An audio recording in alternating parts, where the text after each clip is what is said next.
Boa noite, pessoal. Meu nome é Matheus, para quem não me conhece. Vulgo Proteína, para alguns. Tá sendo de ó. Ainda começa a me zoar ainda, cara. Pô, para piorar a situação aqui, o moleque tá tenso. Então, eu vou falar um pouco de Deus prova Abraão, né? Lá em Gênesis 22. Vou ler um pouco aqui para vocês. Passando algum tempo, Deus pôs Abraão à prova, dizendo-lhe: Abraão. Ele respondeu: sim, aqui estou. Então Deus disse: tome o seu filho, o seu único filho Isaque, a quem você ama, e vá para a região de Moriá. Sacrifique-o ali como holocausto, em um dos montes onde eu indicarei.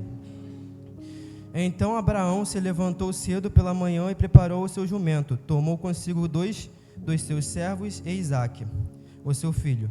Depois de cortar a lenha para o holocausto, partiu em direção ao lugar que Deus havia indicado.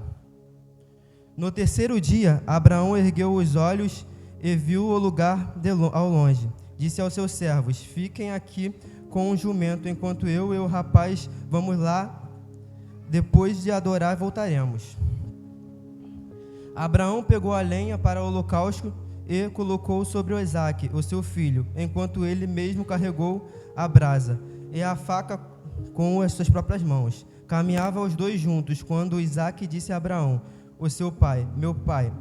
Sim, meu filho, aqui estou. Abraão respondeu. Isaque perguntou: a brasa e a lenha estão aqui, mas onde estão o cordeiro e o holocausto? Abraão respondeu: Deus mesmo há de prover o cordeiro para o holocausto, meu filho. Os dois continuaram a caminhar juntos. Então, aqui está falando a história de Abraão, né? Que era o pai da fé.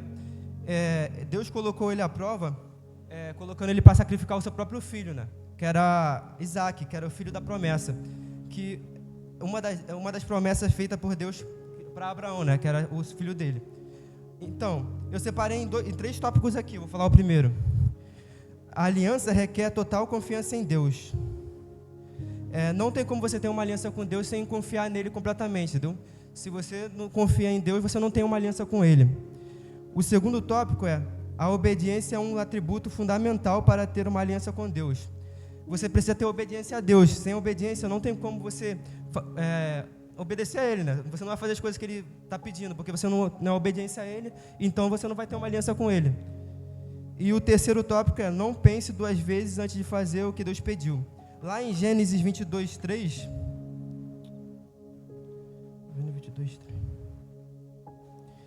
ele tem um trecho falando: então Abraão se levantou cedo pela manhã e preparou seu jumento. Tomou consigo os 2 de seus servos e Isaque, o seu filho. Depois de cortar a lenha para o holocausto, partiu em direção ao lugar que Deus havia indicado. Então, esse texto aqui me falou muito comigo, porque Abraão não precisou de tempo para cumprir o que Deus falou com ele. Logo pela manhã ele pegou o seu jumento, preparou sua roupa, pegou Isaque e foi em direção ao que Deus tinha pedido para ele. E a maioria das vezes, às vezes a gente não faz o que Deus pede no momento, né? Demora um tempo para fazer. E Deus quer, quando Deus pede, é para fazer imediato, né? Então eu queria fazer uma pergunta para vocês, mas não precisa responder não, tá? Você está disposto a dar seu Isaque se Deus pedir? Então, esteja disposto a entregar tudo para Deus por causa de uma aliança com Ele, entendeu? A aliança é confiar em Deus, vai prover tudo que você pedir. Então é isso que eu queria falar hoje.